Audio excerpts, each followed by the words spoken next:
കാലവർഷമെത്തിയതിന് പിന്നാലെ ഇന്ന് സംസ്ഥാനത്ത് വ്യാപകമായ കനത്ത മഴയ്ക്ക് സാധ്യത എന്ന് മുന്നറിയിപ്പ്. എറണാകുളം മുതൽ കാസർഗോഡ് വരെ ഇന്ന് 8 ജില്ലകളിൽ ഓറഞ്ച് അലർട്ട്, ബാക്കിയിടങ്ങളിൽ യെല്ലോ അലർട്ട്. ശക്തമായ കാറ്റിനും തീരത്ത് തിരമാലയ്ക്കും സാധ്യത, മത്സ്യബന്ധനത്തിന് വിലക്ക്.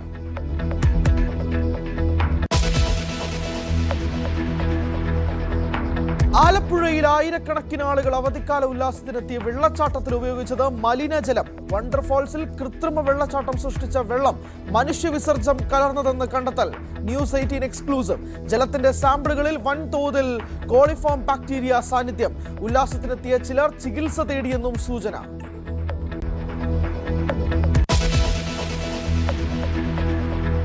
അന്വേഷണം സ്റ്റേ ചെയ്യണമെന്ന CMRLയുടെ അപ്പീൽ ഇന്ന് പരിഗണിക്കാനിരിക്കെ എൻഫോഴ്സ്മെന്റ് ഡയറക്ടർ കൊച്ചിയിൽ. രാഹുൽ നവീന്റെ വരവ് പിണറായിയുടെ വീടിന് മുന്നിൽ ED ഉദ്യോഗസ്ഥർ ആക്രമിക്കപ്പെട്ട പശ്ചാത്തലത്തിൽ അന്വേഷണത്തിന്റെ അടുത്ത ഘട്ടം തീരുമാനിക്കും. സ്റ്റേ ഇല്ലെങ്കിൽ വീണയുടെ ചോദ്യം ചെയ്യലടക്കമുള്ള കാര്യങ്ങൾ അതിവേഗം.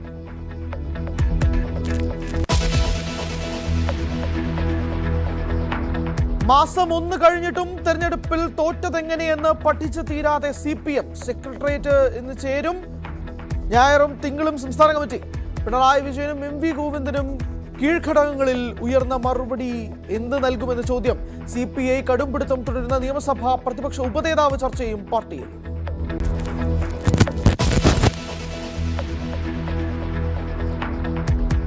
താരസംഘടന അമ്മയിലെ തമ്മിൽ തല്ല് തെളിവെടുപ്പ് തുടരുന്നു. പരാതിക്കാരി അൻസിബയെയും ആരോപണ വിധേയനായ ടിനി ടോമിനെയും പ്രത്യേക കമ്മിറ്റി കേൾക്കും. താൻ നിർദ്ദേശിച്ചവരെ ഉൾപ്പെടുത്താത്തിടത്തോളം തെളിവ് നൽകില്ലെന്ന് അൻസിബ.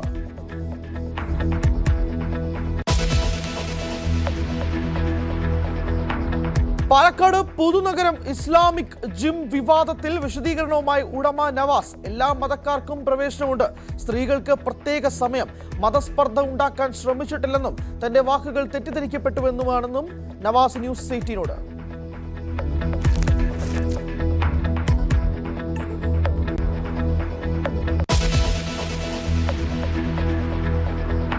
ലെബനനിൽ ആക്രമണം കടുപ്പിച്ച് ഇസ്രായേൽ. നിരവധി പേർ കൊല്ലപ്പെട്ടു, ഏറെ പേർക്ക് പരിക്കെന്ന് റിപ്പോർട്ട്. ആക്രമണം തുടർന്നാൽ ഉത്തര ഇസ്രായേലിന്റെ ഉറക്കം കെടുത്തുമെന്ന് ഹിസ്ബുള്ളയുടെ മുന്നറിയിപ്പ്. ഇറാൻ US യുദ്ധം 97ാം ദിവസം. ഇനിയും സമാധാനത്തിനും വെടിനിർത്തലിനും കരാറില്ല. 25 കോടിയുടെ ആണവ സഹകരണത്തിന് ഒപ്പുവെച്ച് ഇറാനും റഷ്യയും.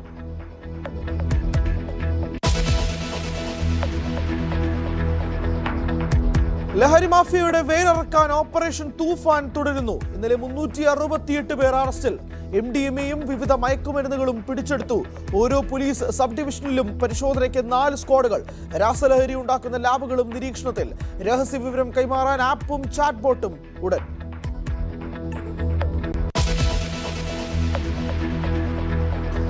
സഞ്ജു സാംസനെ പരിഗണിച്ചെങ്കിലും T20 ക്യാപ്റ്റൻ സ്ഥാനത്തേക്ക് നറുക്ക് വീണത് ശ്രേയസ് അയ്യർക്ക്. സൂര്യകുമാർ യാദവിന് തിരിച്ചടിയായത് സമീപകാലത്തെ മോശം ഫോം. ഗംഭീറിന്റെ താൽപര്യത്തെക്കാൾ BCCI പരിഗണിച്ചത് അജിത് അഗാർക്കറിന്റെ നിലപാടിനോട്. സൂര്യകുമാർ യാദവ് ടീമിലും ഉണ്ടായേക്കില്ല. വൈഭവ് സൂര്യവംശിയെ ഉൾപ്പെടുത്തിയേക്കും. പ്രഖ്യാപനം ശനിയാഴ്ച.